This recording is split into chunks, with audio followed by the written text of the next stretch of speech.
He is one of our nation's recognized experts in strategic diversity leadership, youth development, corporate responsibility, and organizational change. For 4 years, he led a $250 million social impact portfolio with the Boys and Girls Club of America, representing the nearly 4 million diverse youth and teens as Senior Vice President for Programs and the Chief Education Officer.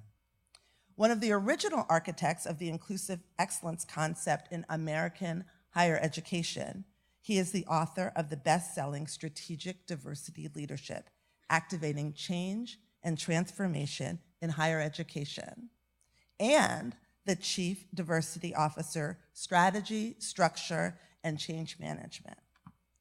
He currently serves as the Chief Catalyst for the Center for Strategic Diversity Leadership and Social Innovation, and a Senior Scholar and Innovation Fellow at the Wisconsin Equity and Inclusion Laboratory of the University of Wisconsin-Madison, where he previously served as the Associate Vice Chancellor and the inaugural Chief Diversity, Equity, and Educational Achievement Officer. Dr. Williams received his PhD from the University of Michigan Center for the Study of Higher and Post-Secondary Education in Organizational Behavior and Management. He received his master's degree in educational leadership and his bachelor's degree in sociology and Black World Studies from Miami University. Followed by Dr. Williams will be Dr. Elena Sainz, the Associate Senior Vice President for Academic Affairs, who will introduce the next speakers for the day. At this time, I'd like Dr. Williams to come to the podium. Thank you.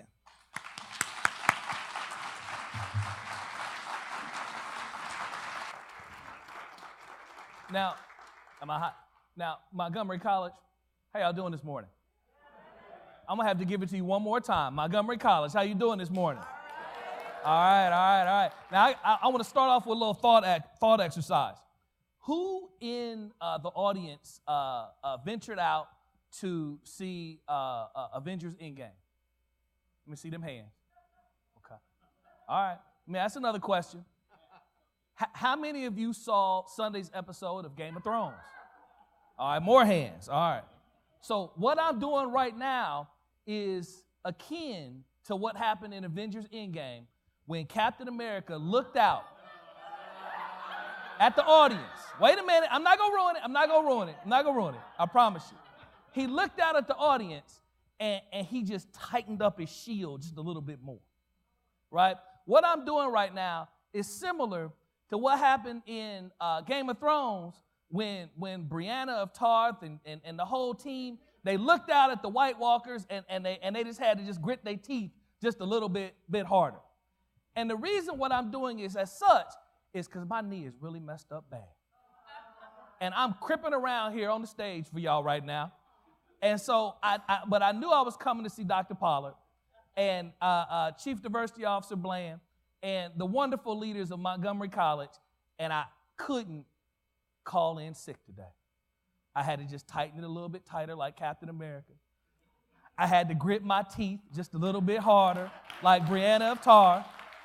And I had to go just a little bit stronger, as I know each and every one of you do for the nearly 60,000 students that you serve at Montgomery College. Give yourself some love for supporting them students.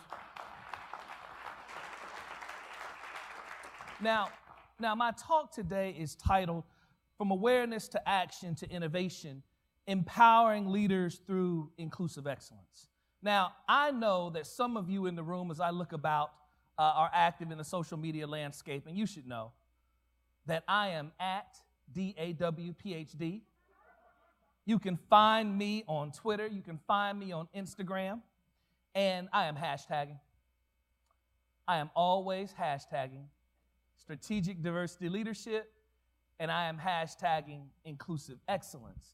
For any of you so inclined to engage this conversation in the social media landscape, again, at DAWPhD. Now, the thing I will tell you, for anyone who puts forward the best post, the most compelling meme, the most insightful, thought-provoking capture from the dialogue using these hashtags, whether it came from something I said or something that someone else said throughout our wonderful summit today, you can be the recipient of something that I know will complete and fulfill your leadership dreams.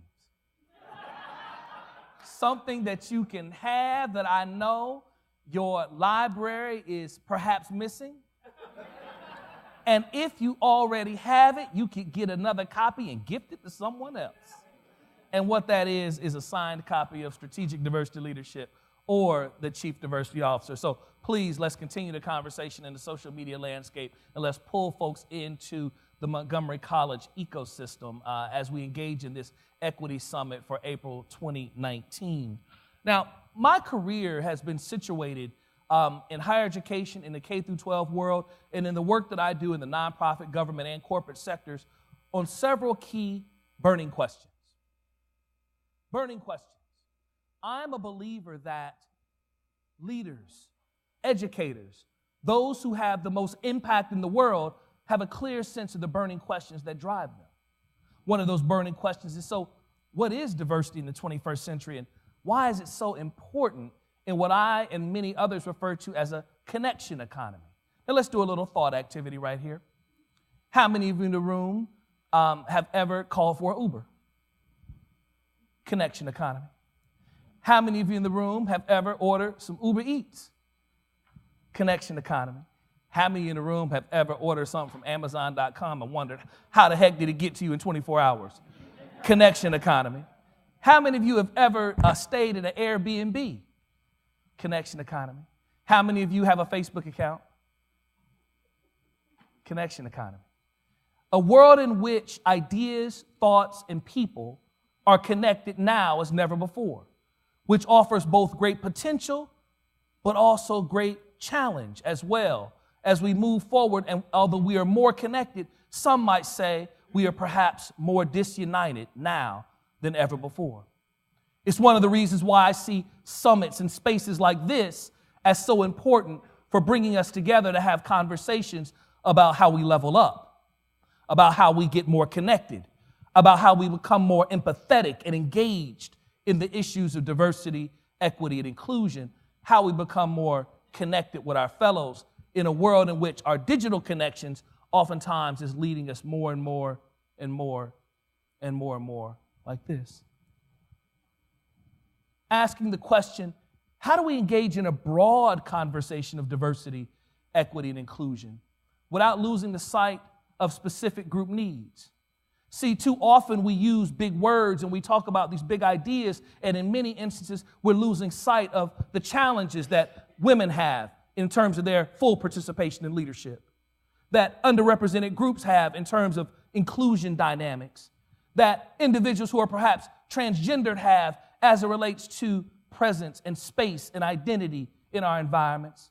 See, I believe in the 21st century, we have to have the courage to have the big conversation, but also, too, at times we have to have specific conversations. And one of the things that we're seeing is that as we're moving more and more and more to this bigger conversation of diversity, this bigger conversation of inclusion, this bigger conversations of belonging, sometimes folks don't want to still continue to focus on the equity. One of the reasons why I love that your summit is the Equity Summit. In some ways, it feels like it may be both forward-looking and also understanding and embracing of where we've been, to bring them together in a diunital moment that's both and, not either or. Shout out to Malefi Asante and the Afrocentric theorists here. What does it mean to lead strategically around this work? Not just to do stuff. See, there are many of you in the room, and I can tell by looking around, this is not your first Equity Summit. This is not your first Diversity and Inclusion Committee or planning or conversation. You've been in this work for many years. You've been in this work for decades. In fact, you've been in this work so long that you may have become cynical to the work. Asking the question, why is it that we see these things, but we seem to not be moving forward strategically to address these issues? See, these are burning questions that have powered my life for a long time. I'll never forget that when one of my major professors at the University of Michigan came to me when I was a doctoral student there, and she said, Dr. Williams, she said, Damon, she said, what do you want to do when you become Dr. Williams?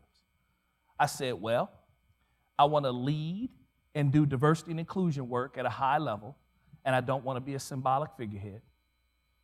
I said, I want to get up every day and I want to make a difference in the lives of those people that I serve.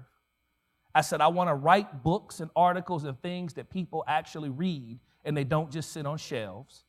And I said, and I would be so thankful if I ever had a chance to go around the country and tell folks what it is that I thought and what I'd come to understand. She looked at me and she gave me not a physical, but a metaphysical tap on the head and said, oh, dear lad, if one day you ever write anything that anyone pays any attention to, and oh, those diversity officer roles, those are just something that's going to come and go, and it's not going to ever be anything of any material substance. She said to me, you know, that's not where we're going. She said, you need to focus on these general mainstream issues of leadership. She said, quote, you're too smart just to do that work as a full-time priority. She came to my keynote not too very long ago. It was about 1,000 people in the room. I looked at her and I just smiled. I just smiled. But what does it mean to lead strategically? What does it mean to embrace the realities of the centennials and now ready our institutions? The millennials, the centennials, Gen Zs, coming behind the centennials, born 1997 through to today. And what does it mean to embrace the realities of who they are and what they bring? Not the millennials part deux, but a different generation with different dynamics that substantially situate who they are. See, one of the things that I came to understand, having spent most of my career traditionally in higher education, was I felt as if I was too late. I was too late to disrupt what we were seeing in terms of women and girls in STEM. I was too late as it related to what was necessary and required to disrupt what we were seeing with the males of color crisis in our nation.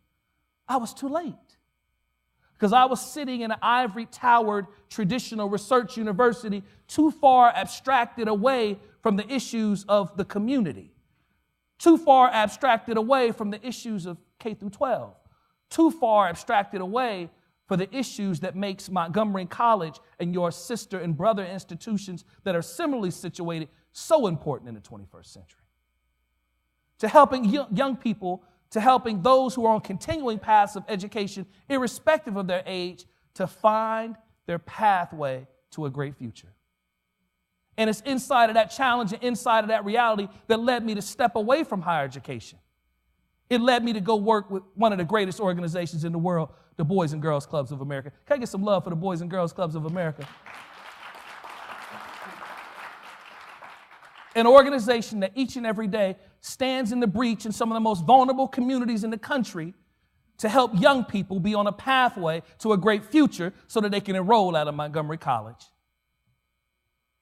Each and every day. The centennial generation, these young people, and I'm going to talk a bit more about who they are. And the last burning question that has situated my career and situates my life is, why is there so much talk of change, but oftentimes so seemingly few results? Why is there seemingly so many diversity plans that seemingly sit on shelves unactivated? I was doing some media not too long ago when I had left Boys and Girls Clubs of America, and I was returning back into the higher education world proper and trying to figure out what this next chapter was going to be about. And I was doing some interview, and they said to me, Dr. Williams, you've written this book and you've done this and done that. They said, but you've been over, serving America's youth and doing these different things. And they said, well, what seems different now? That you have stepped away for 5 years and now you're kind of stepping back into this conversation 5 years later. He said, what seems different? I said, well, one of the things that seems so different is we are talking about unconscious bias at a level which I had never seen before. And I've looked over the program today, and Mr. Kane is going to give a wonderful presentation and talk about unconscious bias and the implicit bias assessment test, which is implemented at Harvard and University of Virginia, University of Washington, which is a powerful way to understand our bias. I said, and when I stepped away 5 years ago, no one was really talking about these issues so broadly. I said, it's really impressive. They said, well, what is the same? I said, unconscious bias. I said, because we talk about it, but I don't think we're doing something about it. We have awareness, but I don't know if we have action and we have innovation. See, because what Patricia Devine refers to the social psychologist at the University of Wisconsin-Madison, is unconscious bias is habitual. But the only way that we break the habit is by having consciousness and awareness and desire to change the habit and a toolkit to understand how to do so. Through that courageous self-reflection to understand who we are, how we show up, how we manifest, and how we aggress, because we all do it. We all have a little bit of bias. I said, wow. I said, so what's different is the awareness of it, but what remains so perniciously the same is the fact that we seem to be reifying it over and over again and not doing enough to break the cycle. Why is there so much talk of change, but so few results? See, in organizational life, we've been moving through these moments in terms of how we're engaging these issues of diversity from an organizational perspective. In the 60s, the 70s, the 50s, the classic civil rights movement driven by civil rights legislation and shifting laws and social movements, we define diversity as a focused effort to enhance the demographics of our institutions and eliminate discrimination. And we were talking about the focus of those efforts as federally protected groups. We created affirmative action offices and plans, policy statements. We infused race-conscious policy in admissions. And hear me when I say that race-conscious policy has come firmly and squarely into a new wave of attack as a new case is working its way through the Supreme Court.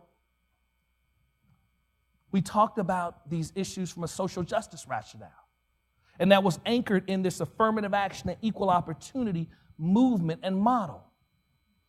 And then along similar timelines, in parallel ways, we also had nationalist energy. As we were talking about the affirmation of Black is beautiful, the affirmation of red power, the affirmation of brown power, the affirmation of a women's movement, and institutional efforts to promote and nurture the culture of these diverse groups. As we started talking initially about race, ethnicity, and gender, but then over time, the multicultural inclusion paradigm came to start talking more broadly about these bounded social identity groups. Because there was a time when we weren't talking about LGBTQIA. There was a time when it lived in the closet. And one of the things that we know in the 21st century, in 2019, particularly when we turn the lens and start talking about the centennial generation, is that they're the first generation to say, we will not go into any closets. We will love and we will lead and we will be who we are. I recently conducted some survey research at 2 institutions, gathering roughly 17,000 student surveys at both institutions at a part of some climate work that we're doing. Nearly a third of student respondents indicated that they were somewhere in the LGBTQIA spectra of identity. Nearly a third. Data that, and a finding that was reified and further extended from similar things that we saw in our work with Boys and Girls Clubs of America. And so the centennial generation brings an embracing of who they are from a sexuality and a gendered identity perspective, but what we also know is they also bring an intersectionality to that conversation as well. And that these ideas come together so powerfully and prominently in this generation. But I digress, the multicultural and inclusion model, also anchored in a social justice rationale. But this idea of a diversity and learning movement started to come about in the 90s and the 2000s, ushered in with the University of Michigan Supreme Court cases. See, I was at the University of Michigan as a doctoral student, and I had the opportunity to staff some of those Supreme Court strategy meetings. And I can remember hearing stories and seeing the conversation as folks were talking about, well, we've got to push and continue to strive for equity. We need to have race-conscious admissions policies inside of what we're doing to drive this social justice work and this agenda that is incomplete. The vision and the promise of Dr. King and those who gathered and focused and struggled in that way is yet done. And so we have to continue that work.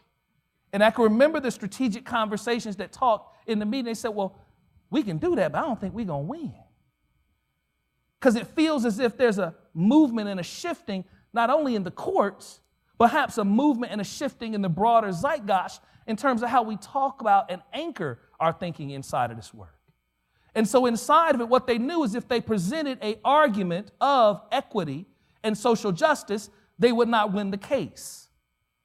And so the strategy that emerged focused on the relationship that was validated in the social science that said that when diverse groups are present and there's talent, it's in that environment that we see the most growth. That we see not only the development of socio-emotional skills and abilities, but we also see the growth and development of cognitive abilities. Because when individuals come together, not just with diverse social identities, but with diverse cognitive toolkits, as defined by Scott Page, it's the presence of those diverse cognitive toolkits that come together with that talent, which creates the conditions of dissonance, which leads to more learning. And what we've seen as well leads to more dynamic teams, leads to greater organizational performance. And so we saw a shifting here in the narrative, because where the affirmative action and equal opportunity conversation was talking about a focused effort on these federally protected groups, the multicultural and inclusion conversation expanded it out to start talking about social identity groups. The learning and diversity conversation started talking about all students. All students. So there was an expansion and an evolution in the conversation of diversity, equity, and inclusion through the years.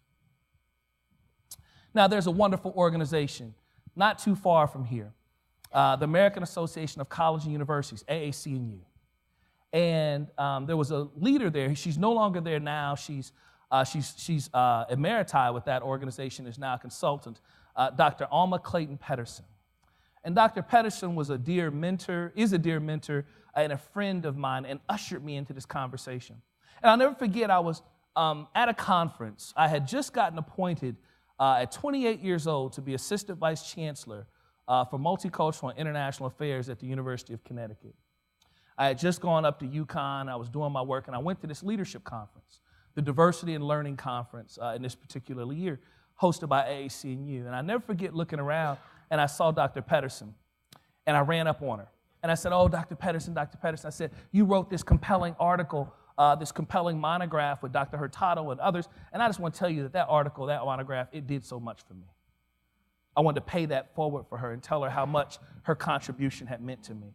And she said to me, she said, "Thank you so much." She said, "What's your name?" I said, "I'm Damon Williams." I said, "Oh, what do you do?" I told her what I did. She said, "Oh, you're a baby assistant vice provost, vice chancellor." And she said, "I'll remember you." The ageism is so real in higher ed. The first day I showed up at the job at UConn, I never forget, I was at my reception, and there was about 100 people there, and this woman, she raised her hand. She said, she couldn't even bring herself to wrap her lips around the words Dr. Williams. She said, "Damon," she said, "you seem like you've done a lot of wonderful things, and you've got all your stuff together." She said, "But I just have to ask a question. How old are you?" Now, who asked such a question in such a public forum? See, this is a long time ago. We weren't talking about microaggressions, but that's what it was. See, because microaggressions can oftentimes even come from those of us in the choir, right? Because sometimes, in different ways, and this wasn't this case, this was a micro-invalidation that was offered as cited by Doral Wing Sue, trying to take away the things that I had done and not giving me the respect that was probably due to me at that particular point. But my response to hers was wonderful. I tend to be pretty good on my feet. And I said to her, and I quote, "I'm old enough to know I'm not going to answer that question." But I never forget that moment. And I was talking with Dr. Pedersen, and she was just wonderful. And we had this wonderful conversation. And one of the things I tell students, leaders, those in the room, there's nothing more powerful than connection. Connection. See, there's roughly 100 or plus of us here in the room today. Many of you don't know one another. See, the hallmark of greatness as an organization is the ability that we have to lessen the social distance that separates us to become more connected. See, a lot of times we don't understand what the tools of connection are. The tools of connection are questions. You ask somebody a question. This is what happens. They get close to you. It's as simple as that. Asking people questions. So she asked me some questions.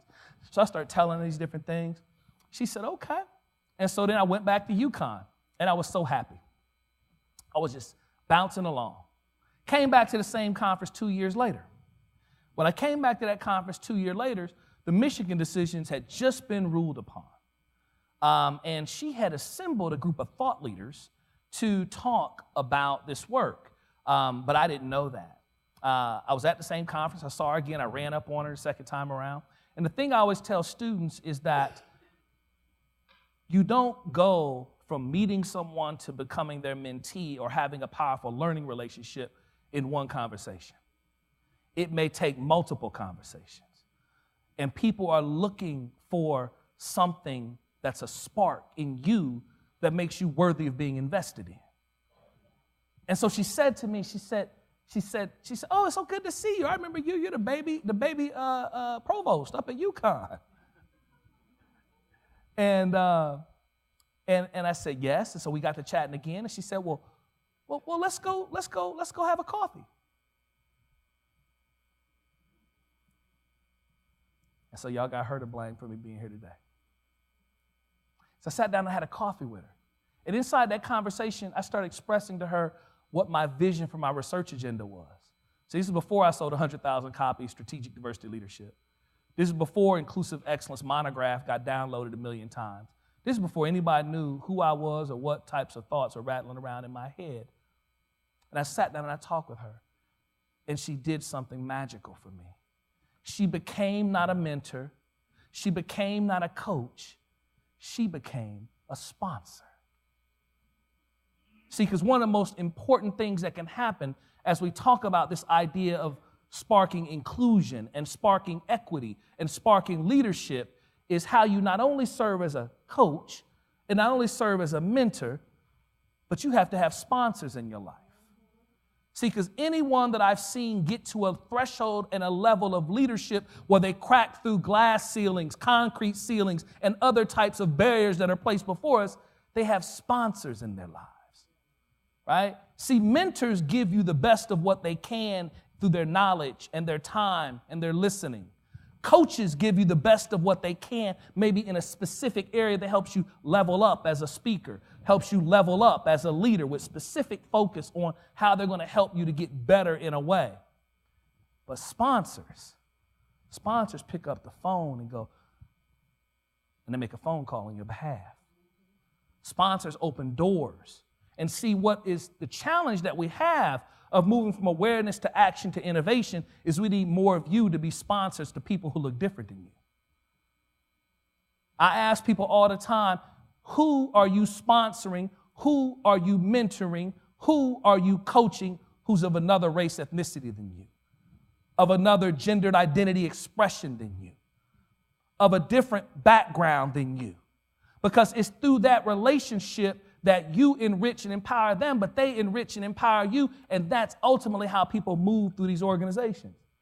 And so what she said to me, she said, Damon, she said, I really love the things you're talking about. She said, I want to ask you if you would come to this session that I'm hosting this afternoon with these thought leaders to talk about the future of diversity and inclusion. So I walked in there, and what she was talking about was a new project that had just got funded at the Ford Foundation, and it launched the Inclusive Excellence Movement. And so we were sitting in this room, and we were talking about changing demographics. We were talking about the knowledge economy. We were talking about the Michigan decisions. We were talking about a business and an educational case for diversity. And rather than talking about this in a particular type of way that was only focused on students, we were begging the question in that session, how do organizations change? See, one of the things about those institutions that serve such diverse constituents like yours, y'all do a good job of talking about the student experience and what we need to catalyze the student experience. But what we don't do nearly enough at Montgomery College, nor at nearly any other institution that I found, is asking what our own experience of leadership and what that journey needs to look like for us to become these institutions that are inclusive and excellent for all. Turning the analytic lens on self. And so here, trying to expand the paradigm to talk about a comprehensive organizational change agenda focused on students, faculty, staff, and administration. Not just looking at it through the lens and the prism of affirmative action and equal opportunity, multicultural and inclusion, or learning and diversity, but trying to bring all the models together and bringing these rationales together. And that's what this new paradigm is focused into, trying to build upon where we were before. You know, I was in that meeting, in that room, and then I went back home. And I'll never forget when I walked into the room that day, there were several leading scholars. Some of them had been at Michigan. Like, oh, Damon's here, take the notes. The ageism is real. And I left and got a phone call about 2 weeks later from Dr. Pedersen from Alma. And she said to me, quote, I'm putting together these teams to think about the future of diversity and inclusion in this country. And she said, I'd like you to be on the organizational change team. And her genius said that I'm going to pair a senior scholar with an emerging voice and put them together. And so she put me in that particular space. And then there was an individual who was leading our project, Dr. Joe Berger, who's a really amazing, wonderful full professor, scholar at the University of Massachusetts, outstanding organizational theorist and organizationist. And he was leading the project, white male, full professor, endowed chair. And he did something which is another lesson I want to make sure that I talk about from moving from awareness to action to innovation, is he said to me, someone who no one knew of, had never published anything, he said, your thinking is so clear in this area. He said, I'm going to fall back.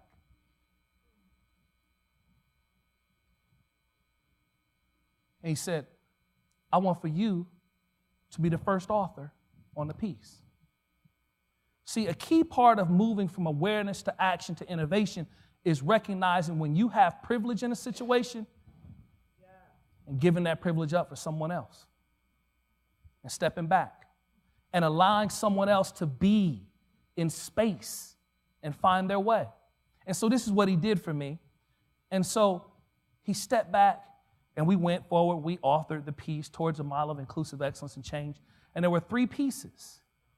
And in the 3 pieces, they made a decision to print, publish 2 of them, and to digital publish all of them, right?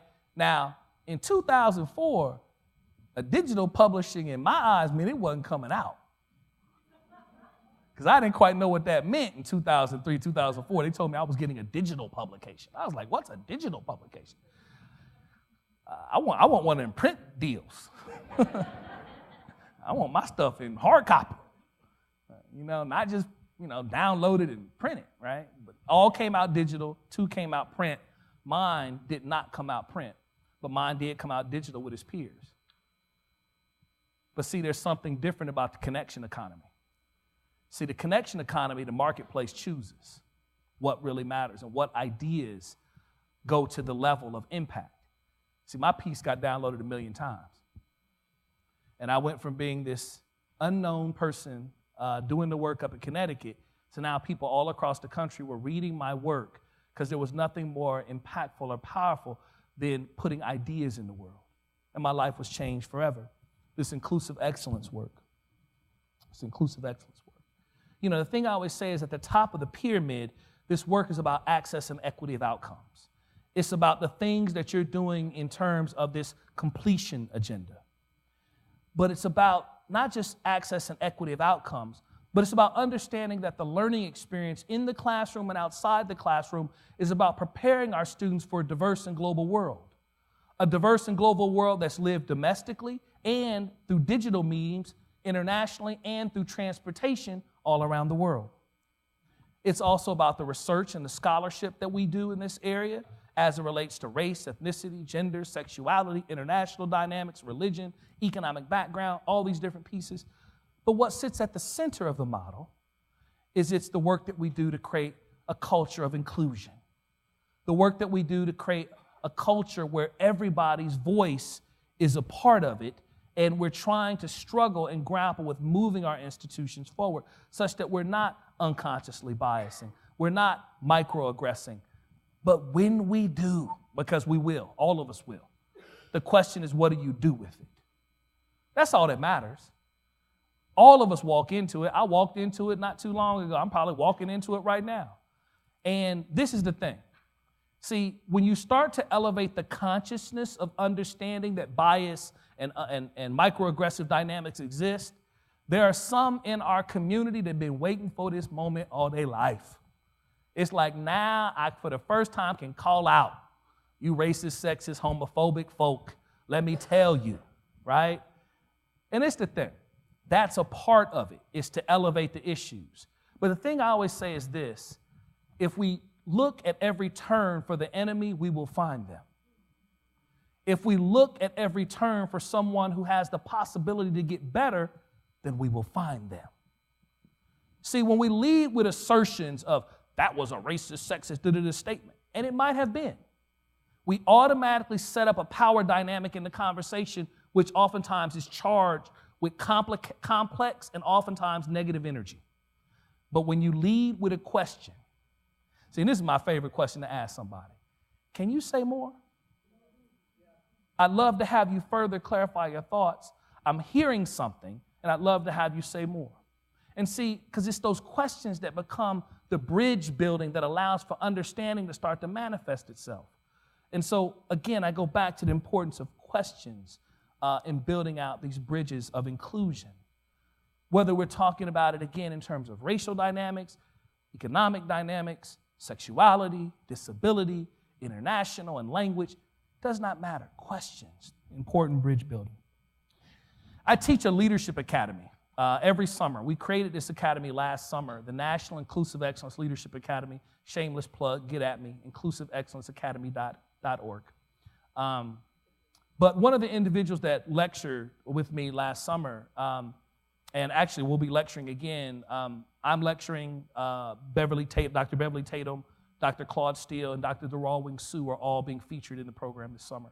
But Dr. Tatum, the former president of Spelman College, who's become a friend and a mentor and someone I have just profound respect for, she's also the noted author of the book, Why Are All the Black Kids Sitting at the Cafeteria and Other Conversations of Race, which is now in its anniversary, second edition, and I encourage you to get that new edition.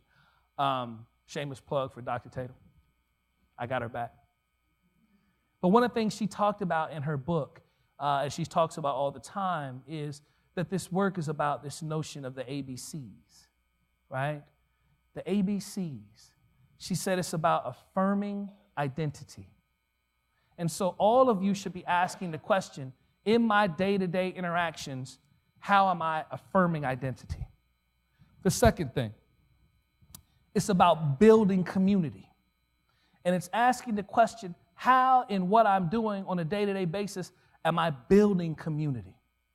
And then the third thing that she talks about is that it's about cultivating leaders. Cultivating leaders, right? Affirming identity, building community, and cultivating leaders.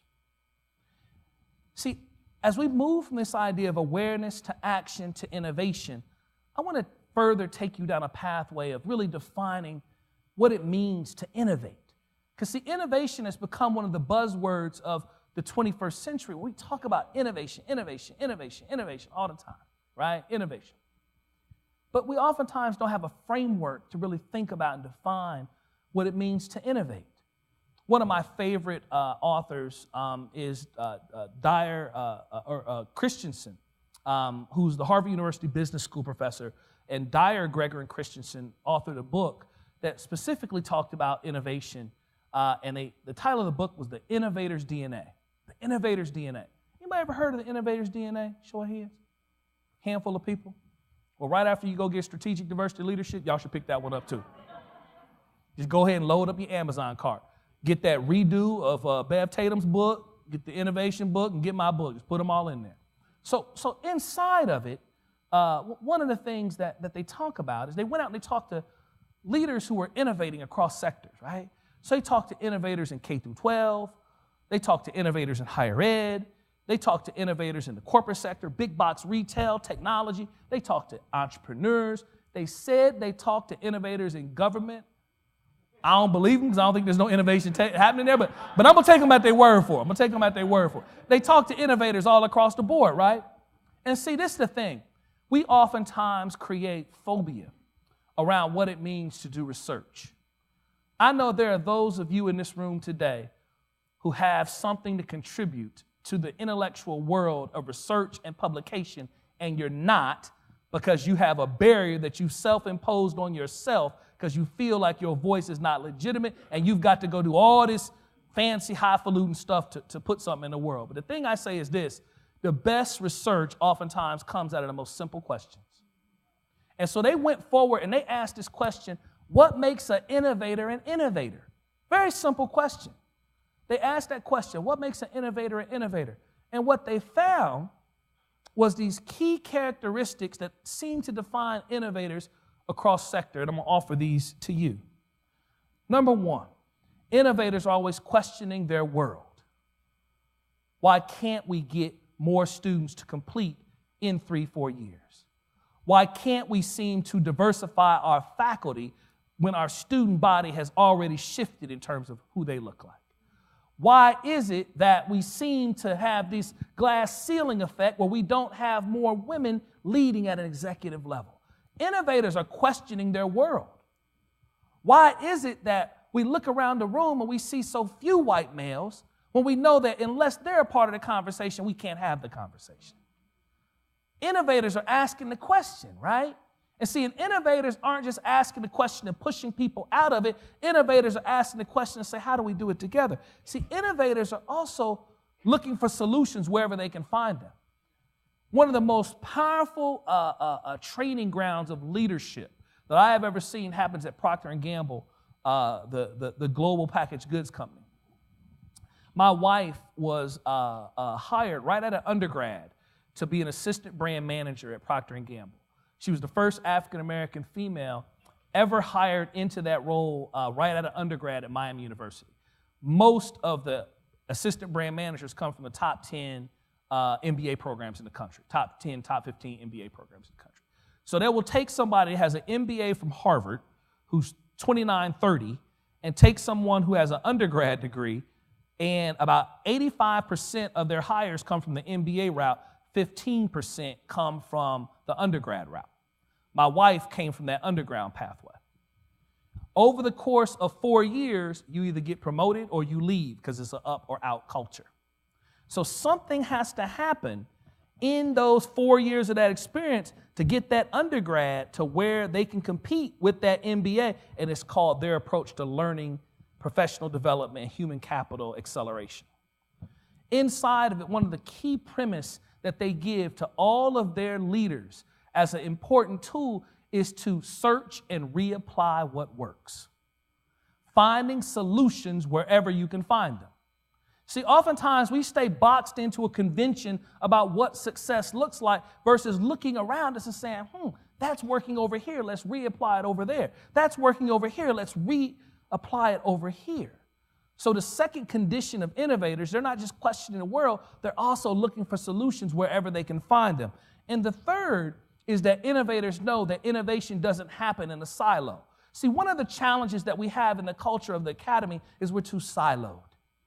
We stay so siloed. We've got this school and college and faculty here, and this school and college and people over here, and this division over there, and this group over there, and the faculty over here, and the staff are over here, and the students are over there. But what we know about innovation is innovation happens collaboratively and at the inner space that exists when individuals come together and have an orientation of connection and sharing. The fourth characteristic of innovators, and it might have been Dr. Pollard, it might have been someone else that talked about how wonderful of a job we do pontificating the issues in the academy. Woo, we can talk some stuff up, boy, we talk that good stuff. You know, we talk it and we talk it. And we theorize it and we theorize it. And we plan it and we plan it. And we committee it and we do it and we get it. Over time, right? Committee can't come together for anything less than a year. How's the committee going to stand to get anything done unless they sit for a year? I'll never forget, when I left higher ed and went to the Boys and Girls Club of America, I had 375 corporate partners that we had to manage. Disney, Comcast, Toyota, Taco Bell, Sprint, Verizon, you name them. We managed multi-million-dollar accounts. I was kind of the tip of the strategy as it related to what we were doing. from an impact perspective, and we developed all the strategy that ultimately got funded. So we were constantly in these meetings, and I never forget when it hit me, the biggest difference. We would do more in a week than most institutions would do in a month. We do more in a month than most institutions do in a semester or half year. And we do more in what will be the equivalent of a semester than most institutions do in a year or more. The pace was so much faster. And see, this is the thing. As leaders, when you step out of the space that you know and step into spaces that you don't know, several things happen. One, you're going to sink or you're going to swim. Two, you're going to learn who you are and what you are. And three, irrespective of whether you stay in that context or leave that context, you are forever going to be changed. And so for me, being in that faster, more accelerated context changed me fundamentally. Because now as I come back with some new tools in the toolkit. Now I'm saying, how do we rapid prototype design X, Y, and Z? How do we stand up what we're trying to do in 3 months? How do we, yes, engage in the collegiality which defines the greatness of our culture, which is shared, but how do we get there faster? Because we don't have time to wait. And see, this is the thing about spaces like Montgomery College. You are more responsive to market forces than your sister institution is at UMBC or UMB or others, because you need to be responsive. And that's one of the things I think is a hallmark of your organizational greatness, is the ability to be more nimble and responsive to what's going on in the market. Retuning and recalibrating this workforce program, retuning, recalibrating this degree pathway program. Beautiful in that, but leaders who are innovating are experimenting. So if you're not trying something different, then chances are you're not innovating. And let me bring that down from talking about it at the $250 million strategic level. Let me bring that all the way down to the individual level. If you're not experimenting with new ways of teaching your classroom to create inclusive dynamics, if you're not experimenting with new ways of advising your students, if you're not experimenting with new ways of opening up your meetings because you have supervisorial responsibility, if you're not experimenting with new ways of engaging in performance review, if you're not experimenting with new ways to do X, Y, or Z, you're not innovating. You're doing what you've been doing all the time because that's what worked. But as we think about the context in which we find ourselves, we got to shake that up. And see, this is the fifth thing. Innovators know, and they're looking for chances to take what worked and go big with it, right? So once innovators figure out what works, they want to go big and they want to scale up and they want to sing it to the rooftops, right? They want to get big with it. I love studying innovators, irrespective of where I can find them, whether it's Oprah Winfrey, whether it's Steve Jobs, whether it's a great athlete, whether it's a great educator, whether it's a great theorist. I'm looking for those who are begging the question, those who are looking for solutions wherever they can, those who are connecting and building collaboratively, those who are experimenting, and those who are, once they figure out what works, they're trying to scale up. That is the thing. This model of innovation, I think, is so powerful for thinking about innovation in all spaces. But when I was sitting there and I was laying this model over top of this question of diversity, equity, and inclusion, I realized that it was missing something. And see, as a good scholar and a good theorist, you've got to extend the thinking. You've got to expand the theory to a new context and idea. And that's what we did. And what we realized is there was a sixth characteristic that had to be there. Whether you were talking about a student who, in a classic activist way, elevated their voice, whether you're talking about a search committee, and there was a member of the search committee who raised their hand when they were in deliberation and said, this line of questioning that we're asking of this candidate is not appropriate. Whether it's the individual who said, you know what so-and-so said was just sexist as hell, and I know they didn't mean it. And rather than calling them publicly, I'm going to quietly go to the side and say, hey, can we get coffee? It's something I want to share with you. Because see, oftentimes, this key ingredient is something that we make bigger than it is, when in reality, it's having the boldness to do the small things better. How many of you in the room have been in a diversity and inclusion dynamic and were frozen because you didn't know what to say? Let me see your hands. Y'all know what I'm talking about. And this is one of the things that is happening more and more as we get into this space where we're getting more and more people who are woke and conscious. We oftentimes are creating more and more fear because people are afraid that if they say the wrong thing or do the wrong thing, stones are going to be cast upon them. Particularly amongst our white brothers and sisters and those who are trying to be a part of a conversation who have historically been privileged and now are trying to understand and grapple with what that privilege means. We got to get everybody in the conversation to be able to move it forward. So many instances are fearful and frozen. And it's the thing. Just because you woke and conscious don't mean you got a card carrying opportunity to just be aggressing against everybody. Right? We all have to be in it together. And just because you are a neophyte to the conversation doesn't mean that you get a pass.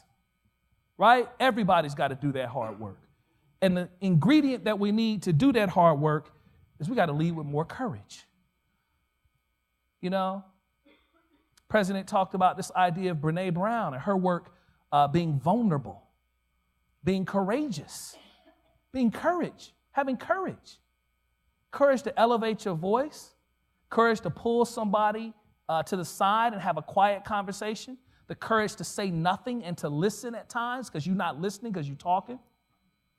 Those are all acts of courage and vulnerability when we really start to decontextualize who we are in different moments and different spaces. You know, I could go on and on and on. How am I doing for time here? All right, I will keep going on and on and on. I just wanted to check. But this idea of the courage, right? The courage to make faculty diversity a true priority. The courage to fund diverse students in their pathways and their organizations. The courage to really create meaningful pathways to four-year degrees, the workforce and entrepreneurism. The courage to redirect revenue to drive inclusion. One of the things I always say is commitment without currency is counterfeit. And to be committed, you got to put some dollars into what you're doing. The courage to make diversity count in hiring and promotion.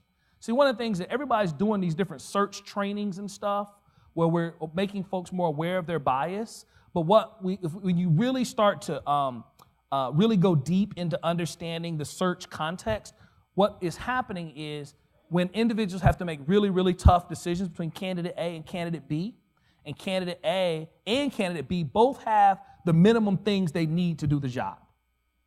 But candidate A maybe has 2 or 3 more of this. Candidate B doesn't have that same thing, but candidate B brings some diversity that we don't have. How do you value that diversity? At what level do you say that is as valuable as 1 or 2 more nuggets over here? Because one of the things that we know is Marcus and Neurias, who talk about this idea of possible selves. Possible selves is a psychological principle which talks about is seeing yourself in others, which then allows for you to then have empathy and understanding to be on a pathway to become that thing.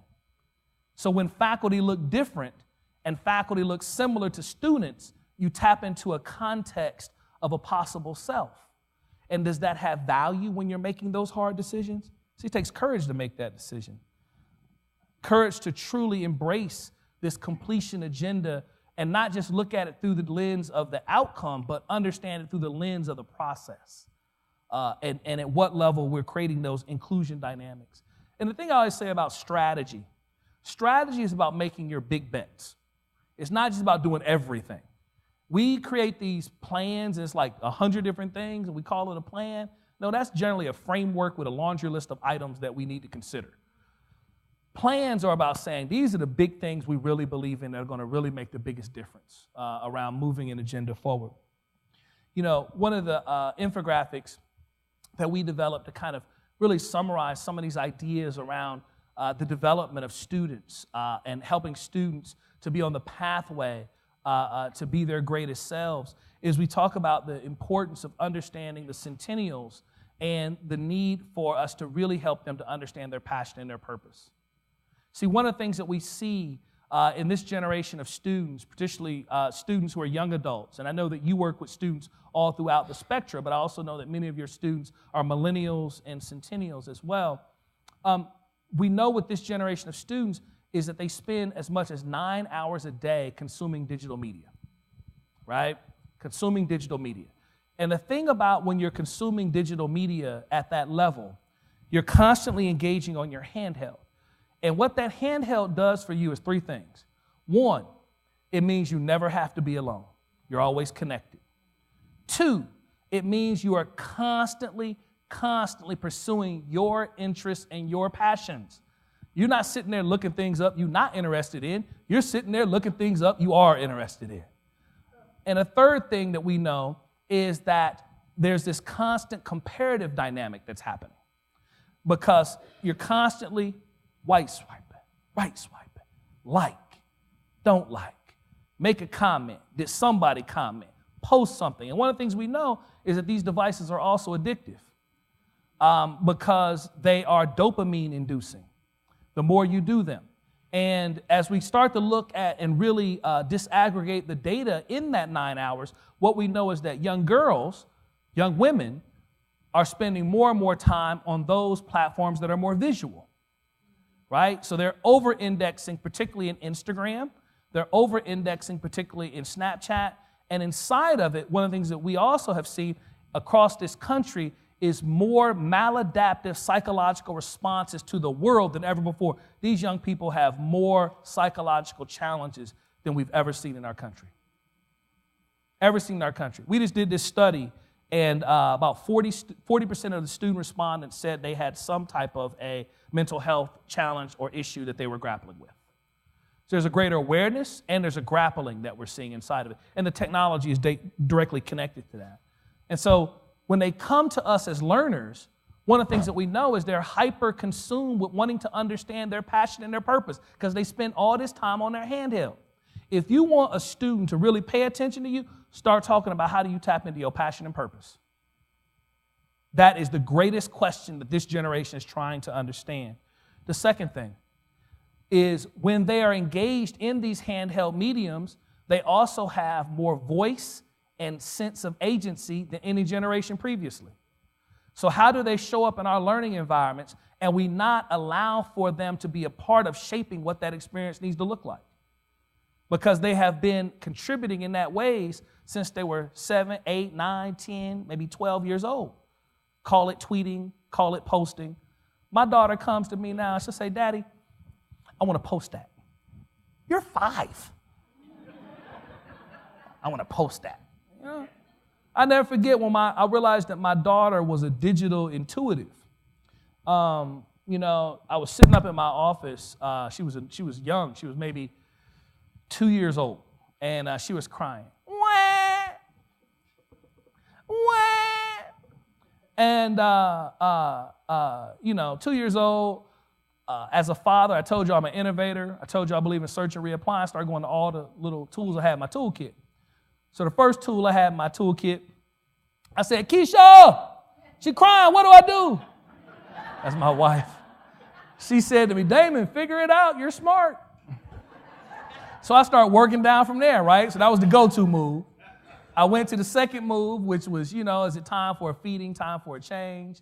I then went to a move that I had seen work because I believe in searching and reapplying what works. So I went to a move I'd seen my father-in-law and my wife do, bouncing her on their leg because they have a little nervous bounce. I don't have no nervous twitch. So my twitchy bounce is not a good twitchy bounce. It did nothing but aggravate the girl.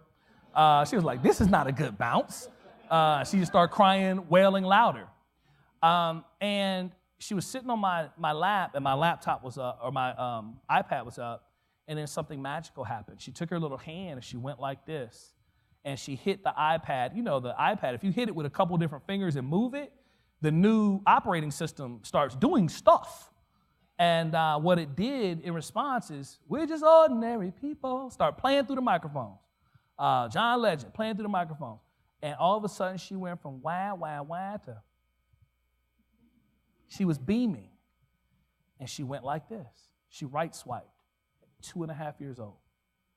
See, now the implication of that right swipe is that she will never have to be told how to turn a computer on.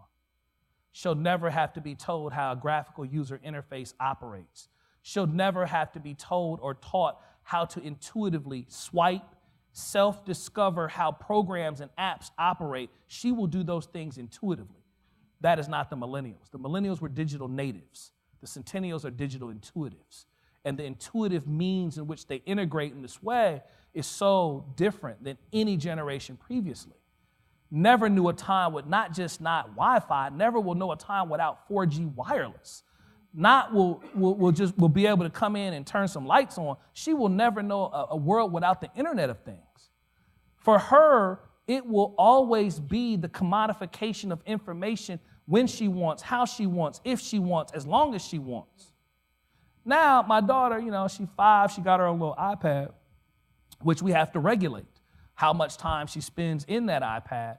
But now, she'd take her iPad, and I would go to her, and I would try to, set it up, key up the YouTube Kids app or one of her other little apps. And she look at me with those pretty brown eyes, and she say, no, Daddy. Warner picky what she want, right? Warner picky what she want, right? So inside of her words, what she's really authenticating generationally is the importance that they place upon choice and being self-directed in what she wants to watch. So now she finds what she wants, listens to what she wants, or watches what she wants until she wants to choose something else, right? We call that leadership. So how do we create spaces educationally to cultivate that? We did several studies at Boys and Girls Clubs of America. We raised a really, really outstanding sum of money into the mid-8 figures to create the nation's first digital youth development platform for clubs around the country. And so we went very deep. We really got inside of understanding this generation from that digital means. And so inside of it is voice and agency, passion and purpose, the critical importance of us helping them to have a growth mindset. Because one of the things about constantly being able to get information on demand, everything becomes easy. And we know the world is hard. So how do we help them to have that mindset, Carol Dweck, that just because you can't get it easily doesn't mean it's not worth pursuing? That requires intentionality and focus. Helping our young people to, quote from Angela Duckworth's work, to become gritty and resilient. Because again, when you have the commodification of information and everything is at your fingertips, this idea of being resilient towards goals over time, overcoming obstacles, becomes something that maybe you don't feel is familiar to you, right? Familiar to you. Grit and resilience. And then the last piece that I think is really important, particularly for this centennial generation in this connection economy, is how do we help them to understand their personal brand and to live with character? See, because when you're constantly broadcasting, putting things in the world, there's a permanence that lives to what you put in the world, whether you know it or believe it or not. And they don't even think that way. But we've got to make sure they do think that way. The sexting, the using of different platforms to put things out in different places. These are all dynamics that we see and have played themselves out. When we talk about the platforms that they use, Twitter, Snapchat, Twitter, YouTube, Twitter, Facebook, right? This is data we collected in 2015. This data is no longer accurate. I've got some new data. I haven't built it into the slides yet. But what it shows is the platform that they were on constantly. This was teens, constantly on Snapchat, constantly followed by Instagram, YouTube, so on and so forth. YouTube has now become the most utilized social media platform in the world across all generations. And it is the platform that everybody is on that is centennial and millennial at the highest levels, followed by Snapchat, followed by Instagram. followed, so on and so forth. But each of these platforms means something very different, and this is still very much true. One is that Facebook is a relationship catalog. What we know is that generationally, everybody got to have a Facebook, but you don't do nothing authentic and real on it if you are a younger person. Why? Because that's where we all are. Any place where my grandma is ain't a place of authenticity for a centennial, right? Just rule of thumb, right? Rule of thumb. Second thing, Twitter. Twitter's about real-time exchanging. But one of the things about this generation is they are on some of the newer real-time exchanging platforms at much more than, or at the same level as Twitter. They're on WhatsApp and some of the other messaging platforms, but Twitter's about real-time exchanging in limited ways, limited character ways. YouTube's about digital storytelling.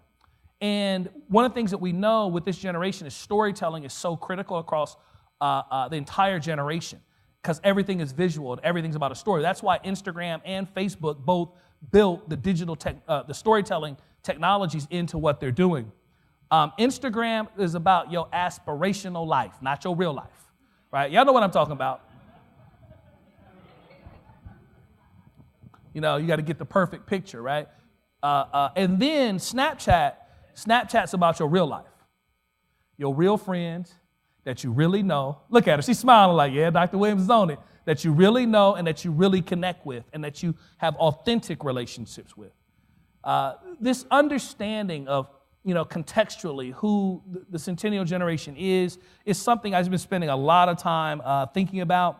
You know, this infographic here, and if anybody wants, I actually have a 4-page infographic that we did that really lays this out, but it lays out who these generations are comparative to one another. Take a second and look at it. You can see the boomers, Xers, millennials, and the centennials. See, the millennials and the centennials are the most diverse generation ever. One of the things that's interesting about that is that you can't talk about these generations without talking about diversity. They're the most diverse in terms of race, ethnicity. They're the most diverse in terms of religion. They're the first generation, the centennials, to not go into closets. They will live their life more fluidly in terms of sexuality and relationships and gendered identities than ever before. And there's lots of different elements to them. We refer to the boomers as the digital neophytes. The Xers is the digital immigrants. The millennials is the digital natives. And then the work that we do with the centennials, we refer to them as the digital intuitives. So as I visit different institutions and I talk about all these different dynamics and how do we embrace them, how do we elevate, how do we move from awareness to action to innovation in terms of this inclusion energy, I oftentimes am met with this question. We are struggling with campus diversity. We have a plan, but is it enough? How do we turn the corner? Where do we start? How do we make a difference? Can you tell us what to do? Can you help? Save us, Obi-Wan Williams. You're our only hope. Right? So we will get this. We will get this in different contexts. And the thing that I say is these ideas of inclusive excellence, whether we're talking about it in terms of generational diversity, race, ethnicity, social identities, various different ways, there's no magic pill, right? And what we're talking about always is hard and challenged. And we would want for our success curve to look like the blue and the red, but really the success curve looks like the green and the yellow, right? It's tough. Oftentimes it feels like we're not making progress, we're not moving in the direction, and we're not getting there nearly as fast as we need to. And that's because we are really not just managing change, we're really having to manage the diffusion of innovation into our institutional environments. This idea of moving from a conversation of managing change to how we manage the saturation levels and the diffusion of new ways of being into our organization is, I believe, paradigmatically the direction in which we need to go. This is a classic model which talks about when we introduce a new idea, a new way of thinking, a new set of skills into an environment, into a marketplace, there's a small group, 2.5%, we call those innovators. They get there fast, right? As soon as you say we're going to go another direction, they're already there. Then you got this other group. They're the early adopters. They get there nearly as fast. Then you got another group, the early majority. They're going to get there, but they're going to get there in their own sweet time. Then from there, it's a tipping point, right, to the second half of the organization. Then you got a group of folks, they just sitting back kind of waiting. I'm going to see what's going on, and I'm going to maybe, but I'm busy. I'm focused on something else. And then you got another group that we call the laggards. And the laggards are probably never going to get there, right? And there's some that are even deeper in the tails that we call the resistors. So every one of those individuals who are in that first half have the potential to be what Deborah Meyerson, the organizational learning, organizational feminist scholar at Stanford University Business School, refers to as tempered radicals. Tempered because they're working within the system, but radical because they're trying to change the system. And so as I heard the president talk about this idea of you all becoming a radical inclusion institution, what I'm seeing is the need for you to become tempered radicals, right? Tempered because you're working in this system, but radicalized because you're constantly trying to change it. Now let me break this down a little bit different. How many of you in the room use the iPhone? The majority of you use the iPhone. Now, there's a small group of individuals. What's the new iPhone that's out? The 12 or the 10X or 10X? Okay, the iPhone 10X. When the iPhone 10X came out, there was a group of innovators that sourced that phone from China. And they got it shipped over, and they cracked the hardware, and they figured out how to make it work. They were innovators, right? There was another group of early adopters. As soon as Best Buy and the Apple Store said it was coming out, they signed up online. And they waited in the rain for it to drop. Then there's the rest of us, the early majority. Y'all know who you are. The early majority sat there like, that phone looked really, really nice. I'm going to wait for my contract to be up. And when my contract's going to be up, I'm going to go get it. That's the early majority. Then you cross over into the next half. That's the late majority. Now, the late majority folk, they're like, my contract is up. But I don't trust that. I don't trust that cloud thing. I don't think my picture's going to come over. I'm not going to get that phone, right? Because those folks who are the late majority, they're sitting there waiting, and they're like, something's going to go wrong, and they're not going to go get it. They're not going to go get it until their operating system stop working. Y'all know when you start getting so many errors, and you're like, what's wrong with my phone? Look, the sister right there in the gray with the lanyard on, she knows what I'm talking about. They're sitting there, she's like, yeah, I'm not going to get it until my operating system stops working. It just starts glitching and crashing, right? And that's your message from Apple to go get a new phone. And then you got the laggards. See, the laggards, they're not even using the iPhone, right? Their phone's not even smart. Their phones flip, right? They don't have no data, right? They don't have no data. And then you've got the resistors. The resistors don't even carry phones. They don't even carry phones. They might have something that they just buying some pre-bought minutes because their children are worried about them and they want to know where they are, right? See, that's the thing. When we approach our work of diversity and inclusion by understanding that there are those of you in the room here today, you are those innovators. You are those early adopters. But the game will be won or lost based upon the quality of what we do to get the early majority. Not even the late majority and the laggards. See, the laggards are never coming with us. Don't understand them, but no, they're not coming with you, right? Because they phones flip, right? Or they're buying pre-bought minutes.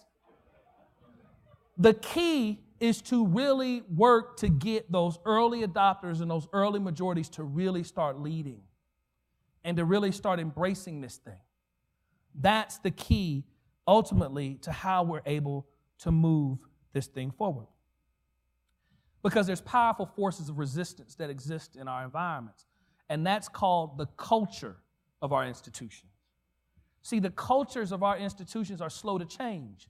This is a model created by Edgar Sheen, the organizational learning professor at MIT, who talks about this idea of organizational cultures being like fruit, right? So on the outer rim of fruit, it's very fleshy, and you can cut it, right? So you think about a peach.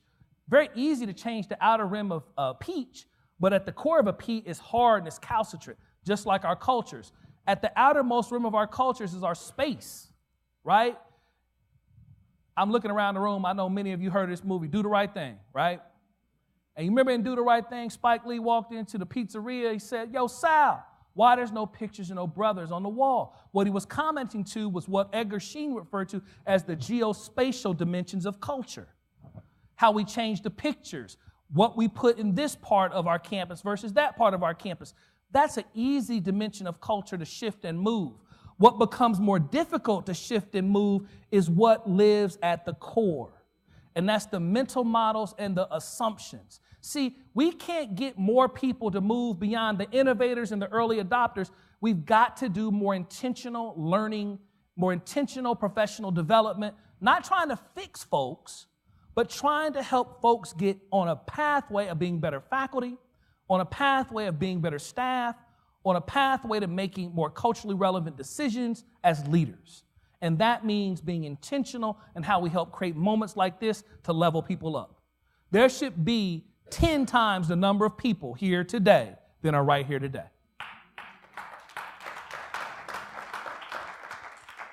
And at the same time, we should not mandate it. Because as soon as you mandate something, all you do is create an enemy. But what we should do is this.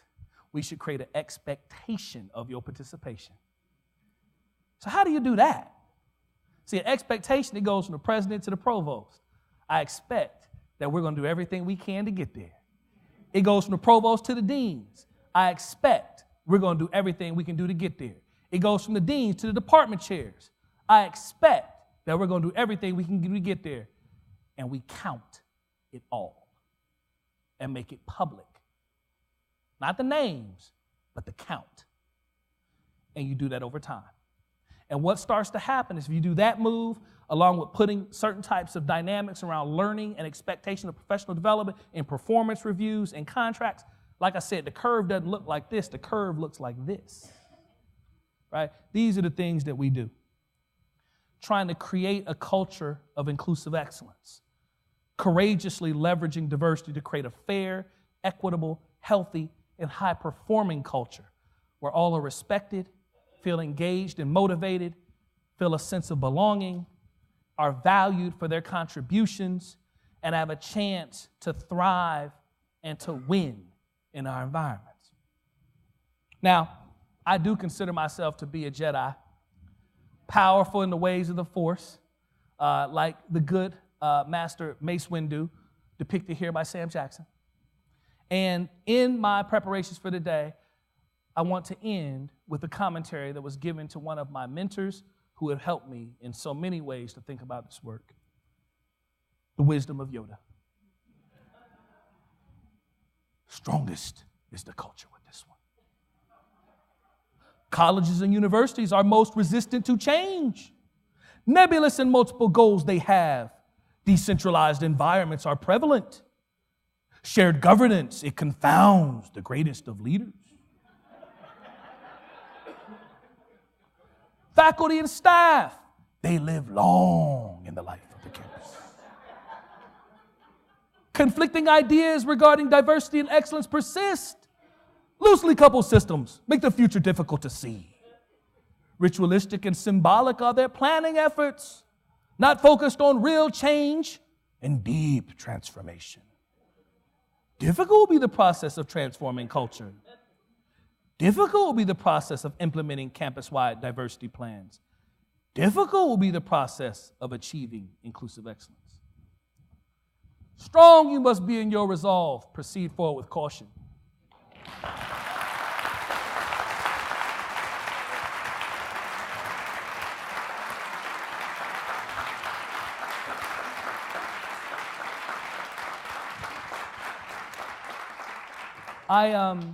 I appreciate your attentiveness. I will be here through the day. I wanted to end with this final thing.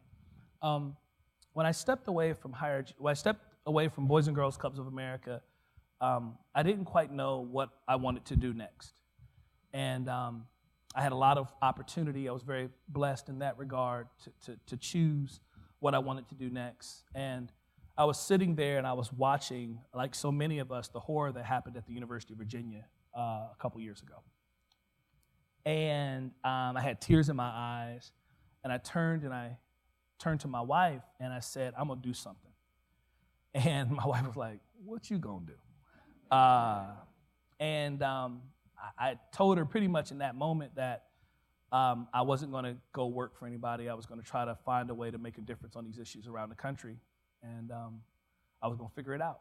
She was like, boy, you better go get a job. But one thing led to another.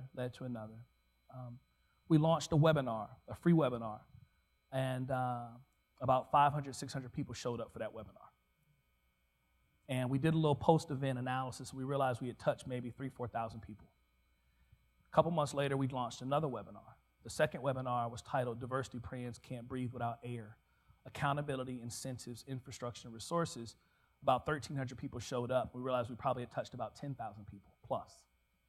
And I realized that there was something that was going on in our country, in that there was a movement and an energy, and people wanted to be connected, and they wanted to be a part of something, and they wanted to level up. And everything we've been doing since that point has been focused in this regard. And I was, a couple months later, I was sitting down having dinner with my dear friend and colleague, Dr. Katrina Wade Golden at the University of Michigan, and her husband, and I'm godfather to their children. And her husband said to me, Damon, have you heard of X, Y, and Z? And this was an individual who had created this new leadership program. I said, I have not. And he showed it to me. It was Boyce Watkins and what Boyce Watkins was doing across the country around the Black MBA program, which is an online leadership program. And I had inspiration. Because again, innovation is about searching and reapplying. And 4 months later, we launched the National Inclusive Excellence Leadership Academy. And we had 170 applicants for cohort 1. Because what I realized is that people were floundering around the business of change, and they needed a space for leadership development, and they needed a space to work on their institutional strategies.